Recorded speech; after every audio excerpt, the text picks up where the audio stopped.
Olá pessoal, vamos retornar, né? Já tomamos a nossa água, já tomamos o nosso café, já demos uma descansadinha. Agora a gente volta com a nossa segunda parte, que é tão importante quanto a primeira, não é? Que é a responsabilidade pelo fato, tá? Então, olha só, já falamos tudo sobre a responsabilidade pelo vício, já entendemos muito bem que o vício é a impropriedade, a inadequabilidade do produto, vimos aquela diferenciação do vício pela falta de qualidade, vício pela falta de quantidade, tanto do produto quanto do serviço, não é? E agora a gente vai falar da responsabilidade pelo fato, ok? O fato, ele é uma derivação do vício, tá? Mas ele é um pouquinho diferente. Toda vez que falamos em fato, nós estamos falando em dano, em aquilo que vai necessariamente ocasionar um acidente de consumo. Então, o fato, ele é o vício, não é? Ele é aquilo que torna o produto impróprio, inadequado para o consumo, mas com um plus a mais, com uma questãozinha a mais, que é o dano. Não é? Então, eu posso ter um produto que é impróprio e inadequado para o consumo e ele não me causa nenhum tipo de dano. E aí eu estou falando de vício, que é tudo aquilo que a gente já viu no bloco anterior. Não é? Agora, quando essa impropriedade ou essa inadequabilidade do produto causa dano para o consumidor, aí nós estamos falando de uma outra esfera, que é a responsabilidade pelo fato. Então, vamos usar o exemplozinho que a gente usou no bloco anterior. Eu comprei o celular. Tirei ele da caixinha, ele tem uma trinca.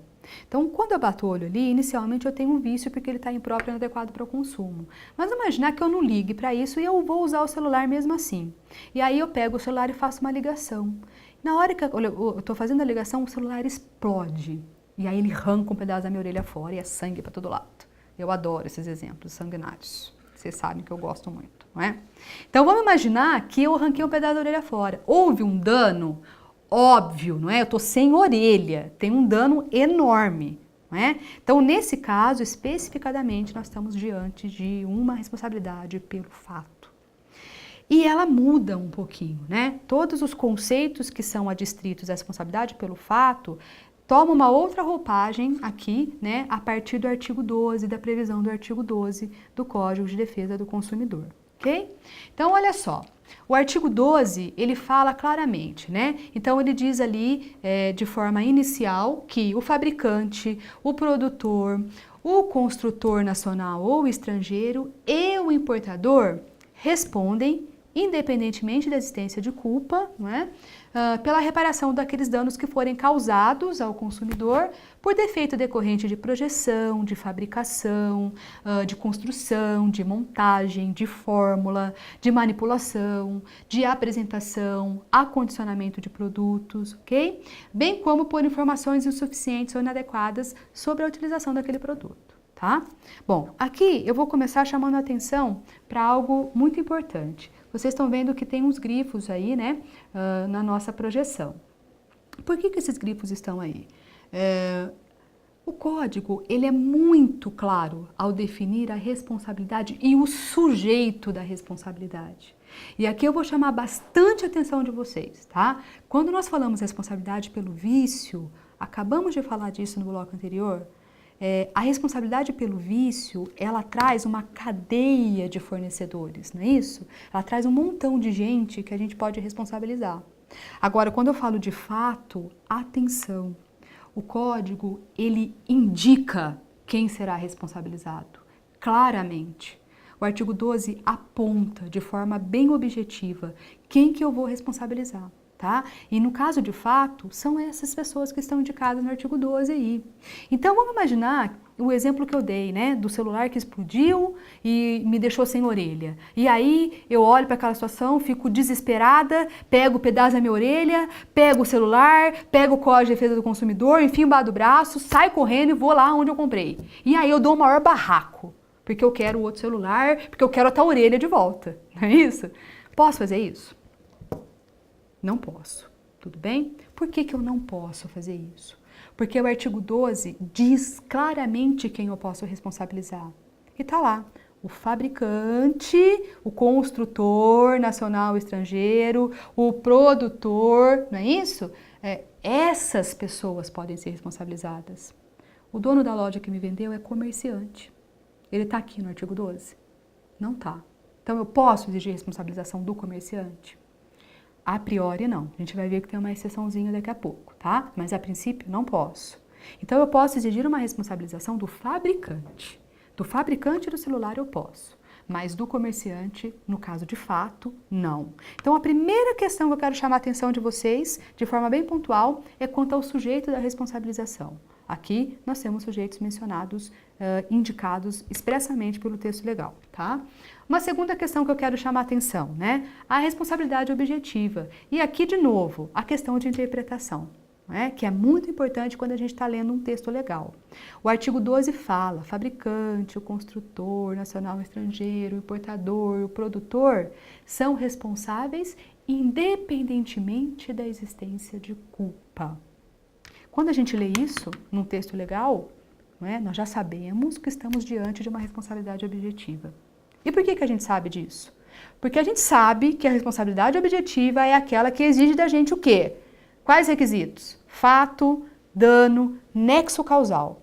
Não tem comprovação de culpa e nem de dolo. Então, se o texto legal fala independentemente da existência de culpa, atenção, né? Se liguem, nós estamos falando de uma responsabilidade objetiva. Ok? E isso nós temos dever de saber para poder interpretar. Né? São conceitos que nós já temos, são conhecimentos que nós já temos para poder interpretar o texto legal. Tá? Então a responsabilidade aqui é objetiva. Bom, existe uma outra questão no artigo 13 que eu quero chamar bastante a atenção de vocês, que é uma exceção. Né? Eu acabei de dizer que o código menciona os sujeitos responsáveis, mas no artigo 13 ele traz a figura do comerciante numa forma de responsabilidade subsidiária. Responsabilidade subsidiária é aquela numa relação vertical, não é isso? Eu tenho que responsabilizar primeiro, na falta dessa pessoa, eu responsabilizo a pessoa de baixo. Isso é responsabilidade subsidiária, tá? Então, o comerciante pode ser responsabilizado subsidiariamente. Então, se eu não encontrar nenhuma daquelas pessoas lá do artigo 12, nós vamos responsabilizar o comerciante. Em quais casos? Primeiro, quando o fabricante, o construtor, o produtor e o importador não puderem ser localizados. Não consigo localizar nenhuma dessas pessoas. Pô, mas o código diz que eles são os responsáveis, mas eu não consigo localizar. Então, de forma subsidiária, você vai responsabilizar aquele que está mais próximo de você, que é o comerciante, que é aquele que efetivamente comercializou o produto. Tudo bem? No segundo momento, quando esse produto for inserido no mercado sem nenhum tipo de identificação clara com relação ao produtor, com relação ao fabricante, com relação ao construtor e ao importador.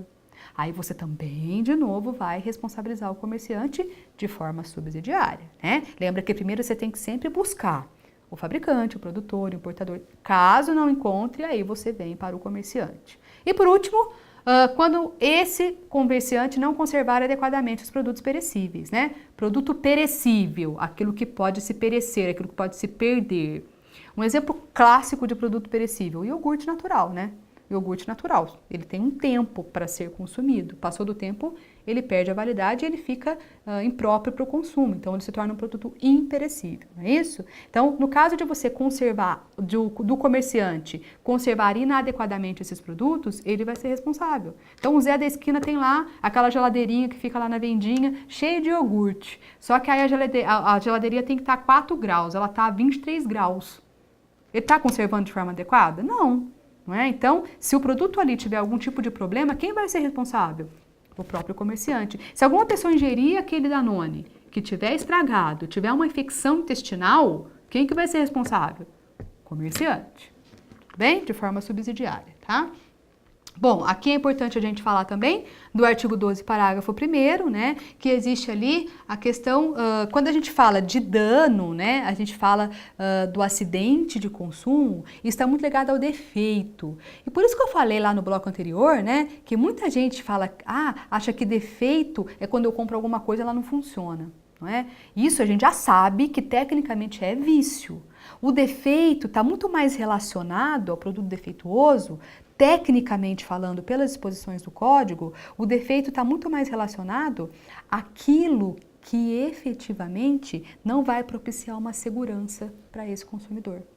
Tudo bem? Então, tudo aquilo que não propicia uma segurança para o consumidor, ele é considerado um produto defeituoso, tá? Isso está no parágrafo 1º. É importante a gente falar uma outra questão aqui, né? O produto não pode nunca ser considerado defeituoso pelo fato de outro produto mais novo ser colocado no mercado de consumo. Isso é extremamente importante, já vi algumas decisões jurisprudenciais nesse sentido, não é? Vamos imaginar, vamos pegar um exemplo clássico, dos clássicos, que é o iPhone, não é? iPhone a gente sabe que esse telefone, todo ano sai um telefone novo. Não sei quanta ideia para lançar telefone que esse povo tem, mas tudo bem, não é? iPhone 8 não sei o que lá, X não sei das quantas, não é? Então eu posso ser portador de um iPhone 5 e aí lanço o iPhone 8, aí eu entro com uma ação judicial dizendo que o meu produto é um produto defeituoso, não é isso? Porque outro foi colocado de melhor qualidade no mercado. Eu posso fazer esse tipo de alegação enquanto consumidor? Pessoal, boa-fé, nós já falamos disso aqui. Princípio de boa-fé na relação de consumo. O CDC é uma lei protetiva para o consumidor, só que esse consumidor tem que agir com boa-fé. Se ele agir de má fé, ele vai ser responsabilizado por isso. Não dá de nenhuma forma para fazer um tipo de alegação dessa, não é? De que um produto que é colocado mais novo no mercado e o outro que você tem anterior é considerado um produto defeituoso porque um outro produto novo foi colocado no mercado? Obviamente que não, tá? E existe aí também uma outra questão extremamente relevante, né, interessante, quando a gente fala do tema de responsabilidade. O tema de responsabilidade, a gente trata ele no CDC, né, mas não podemos esquecer que ele deriva do Código Civil. A responsabilização deriva lá do Código Civil, do artigo 186 do 927, não é? É aquela responsabilidade que a gente traz para dentro do direito do consumidor, dá toda uma roupagem, não é, relacionada com princípios e direitos que são próprios dessa esfera que nós estamos estudando, mas que toma aí toda uma roupagem diferente, tá? Agora, por que eu estou falando disso? Porque tanto lá no direito civil quanto aqui, existem as chamadas excludentes de responsabilidade. Olha o nome, excludente, aquilo que exclui. Então, eu tenho situações em que essa responsabilidade do fornecedor, ela será excluída, ou seja, o fornecedor não vai ser obrigado a responder por nada, tá? Quais são essas situações? E essas situações, na prática, são muito utilizadas nos processos, né? Todo processo que envolve relação consumerista e que tem alguma alegação de responsabilização, é muito comum, né, o fornecedor utilizar-se dessas excludentes para poder eximir responsabilidade, porque se ele conseguir configurar isso dentro de um processo, ele não vai responder, ele não vai ter obrigação de responder por aquilo. Tá? Então, quais são esses casos? Primeiro, quando o produto não for inserido no mercado, embora inserido no mercado, né, o defeito não existe, ele inexiste, e por último, no caso de uma culpa exclusiva do consumidor. Tá? Esse caso de culpa exclusiva do consumidor, eu já vi uma vez um julgado muito interessante sobre isso. Tá? Um caso bem específico em que a ação foi julgada improcedente para a consumidora, ela ajuizou a ação e ela perdeu a ação. Por quê? Porque ficou estritamente configurado nos autos a culpa exclusiva da consumidora. Qual era o caso?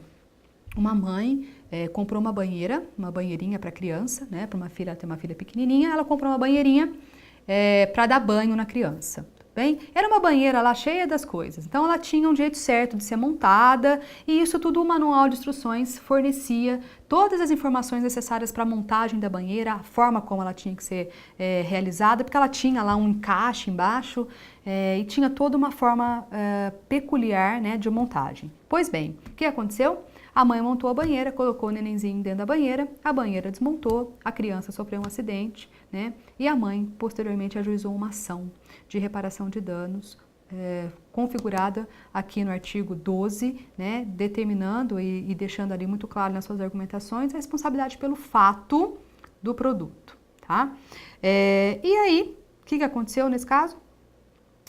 A empresa fornecedora conseguiu, dentro dos autos, fazer uma prova cabal de que a consumidora, né, tinha montado a banheira de forma errada. E aí conseguiu imputar a culpa exclusiva para a vítima, ou melhor dizendo, para a consumidora. E aí, nesse caso, houve uma excludente de responsabilidade e a ação foi julgada improcedente, ela perdeu a ação.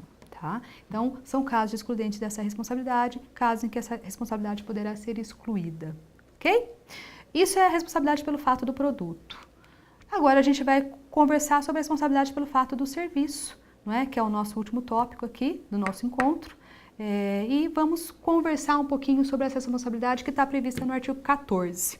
Está lá no artigo 14 que o fornecedor de serviços responde independentemente da existência de culpa também, ok? Pela reparação do dano que ele causar para o consumidor, né? Por qualquer defeito que seja relativo à prestação do serviço, ou também pelas informações insuficientes ou inadequadas sobre a fruição e risco. Então, é o mesmo exemplo que a gente já conversou no bloco anterior, quando eu falei lá do Zé, que eu contratei para fazer o piso de carpete do meu apartamento novo, lindo e maravilhoso, meu triplex, não sei de quantos, sei lá, lindo e maravilhoso. Imagine todo mundo aí, um apartamento bem chique. É o meu, tudo bem? O Zé foi lá. Aí ele fez lá todo o carpete de madeira. Aí eu fui dormir, acordei de manhã, não é? Como eu faço toda manhã, vou tomar o meu banho matinal, me dirigi ao banheiro. Quando eu pus o pé no chão, dei 2 passos, caí de cara no chão, quebrei todos os dentes da frente, quebrei o nariz e fiquei cega de um olho. Nossa, que exemplo mais horrível. É horrível mesmo, eu adoro os exemplos horríveis, tudo bem? Foi isso que aconteceu. Nesse caso, eu tenho um fato, eu tenho um dano, eu posso dizer que eu tenho um acidente de consumo? Óbvio que sim, a Juliana ficou cega, sem dente e com o nariz quebrado. Óbvio que tem um dano, tudo bem? Então nós estamos falando da responsabilidade pelo fato do serviço. Porque o Zé realizou para mim um serviço nos termos do Código de Defesa do Consumidor, da previsão do código, tá? E como que ele pode ser responsabilizado aí, né? Ele pode ser responsabilizado conforme essa previsão que a gente acabou de ver aqui do artigo 14. Tá?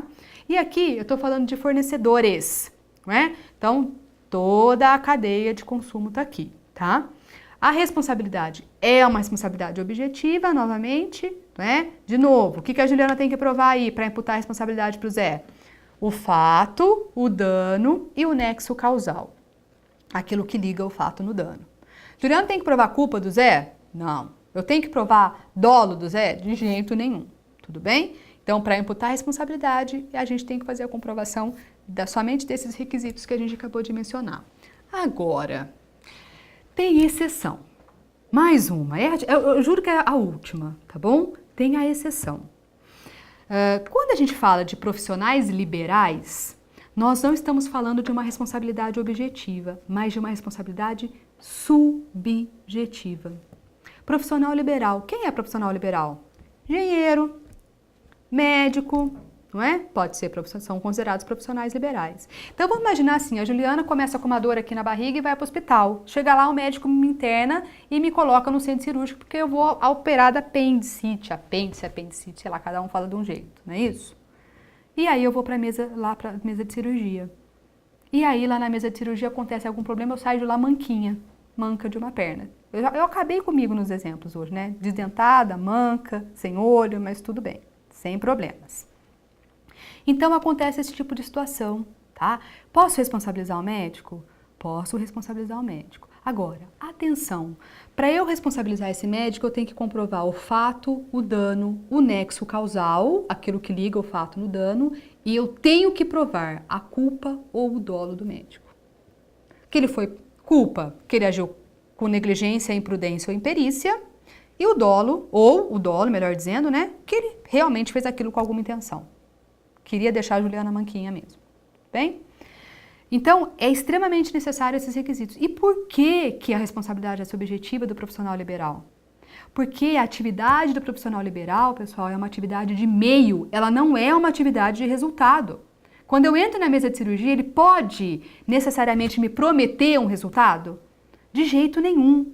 A mesma coisa é o engenheiro, tá? Ele promete o serviço dele, bem feito, com ética, mas ele pode prometer que a casa não vai cair? Ele não promete o resultado, ele promete o meio, não é? Isso é a atividade do profissional liberal, ela é pautada como uma atividade de meio, não como uma atividade de resultado. Por isso que existe a exceção.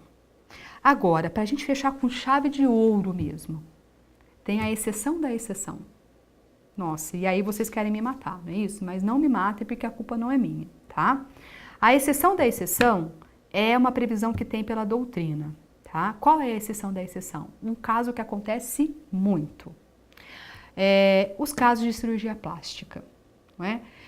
No caso da cirurgia plástica, nós estamos falando de uma responsabilidade objetiva. E por que eu estou falando de uma responsabilidade objetiva e não subjetiva? Porque A cirurgia plástica é uma atividade de meio ou uma atividade de resultado? Quando eu entro no consultório do médico, lá linda e maravilhosa, eu falo para ele, olha, eu quero levantar meu nariz, né? Eu quero que você faça uma plástica aqui no meu rosto, eu quero levantar todas as coisas que você pode levantar aqui para cima. Ele está me prometendo um resultado? Ele me promete com o nariz bonitinho? Ele está me prometendo um resultado. A atividade de cirurgião plástico é uma atividade de resultado, não é uma atividade de meio. Porque ele me promete com o nariz empinadinho, ele me promete as coisas tudo para cima, né? Tudo que eu tenho direito. Quanto mais para cima, melhor. Não é isso? Então, ele promete o resultado. Portanto, para esse tipo de profissional, cirurgião plástico, a responsabilidade é objetiva. E aí você se preocupa em comprovar o quê? Fato, dano e nexo causal. Ponto. Mais nada. Tá? Então, relembrando, a regra da responsabilidade pelo fato do serviço é uma responsabilidade objetiva. Tem a exceção dos profissionais liberais, tá? Que a responsabilidade passa a ser subjetiva. Agora, dentro dessa exceção, existe a exceção da exceção, que é o caso do médico, que é cirurgião plástico, que também é um profissional liberal, mas que está ali por ser uma atividade de resultado, ele responde, tá? Por fim, para a gente terminar aqui, também no artigo 14, parágrafo 1º, tem a mesma previsão que tem lá no anterior, né? A questão da segurança dos produtos. O serviço não pode ser considerado um serviço defeituoso, né? Só quando ele não fornece a segurança que ele vai ser considerado assim. Então, o serviço sempre vai ser considerado defeituoso quando ele não pode oferecer nenhum tipo de segurança, tá? Se tiver adoção de novas técnicas, não há de se falar em produto defeituoso, né? Também a mesma ideia, e aqui também nós estamos falando de excludentes de responsabilidade. Existe forma de se excluir essa responsabilidade, né, desse prestador de serviço? Sim, então o fornecedor de serviço não vai ser responsabilizado quando ele provar que, embora prestado o serviço, o defeito inexiste, e a culpa é exclusiva do consumidor ou de terceiro também, tá? Lembrando que as excludentes de responsabilidade, tanto aqui quanto na responsabilidade pelo fato do produto, não é algo muito fácil de ser comprovado na prática, tá? São situações muito peculiares, de difícil prova, mas são a saída, né, que o fornecedor tem aí para se eximir de qualquer tipo de responsabilidade que ele tenha com relação ao consumidor. Tudo bem, pessoal?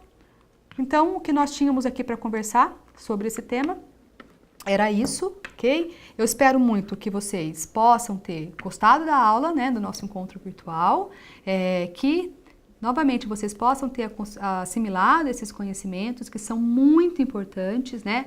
Esse tipo de conhecimento que nós tivemos hoje é algo que vocês vão usar muito, né, na atividade prática enquanto profissionais do direito, sejam como advogados, como juízes, como promotores. Eu falo para vocês que a relação de consumo é algo muito próximo de nós. Todos nós consumimos algo todos os dias. Todos os dias talvez não, acho que as mulheres muito mais que os homens, mas todo mundo consome, né? E todo mundo tem aí uma possibilidade de estar adstrito a essa responsabilização que a gente conversou hoje. Então, senhores certamente receberão muitos clientes no escritório de advocacia de vocês, se forem advogados, enquanto juízes vocês vão se deparar muito com situações na prática, né, dentro de processos, em que vocês vão estar discutindo essa questão de responsabilização, tá? Então é algo muito próximo que vocês vão vivenciar bastante. Eu espero que vocês possam ter gostado da aula e mais do que isso, que vocês possam ter assimilado esse conhecimento, né, que vocês possam internalizá-lo e levar isso com vocês, porque são conhecimentos muito importantes dentro do direito do consumidor. Tudo bem, pessoal? Bom, lembrando que nós terminamos nosso encontro virtual por aqui, mas que vocês ainda têm uma atividade a ser realizada, não é isso? Tá lá no ambiente, no Classroom, não é? A atividade que vocês vão realizar.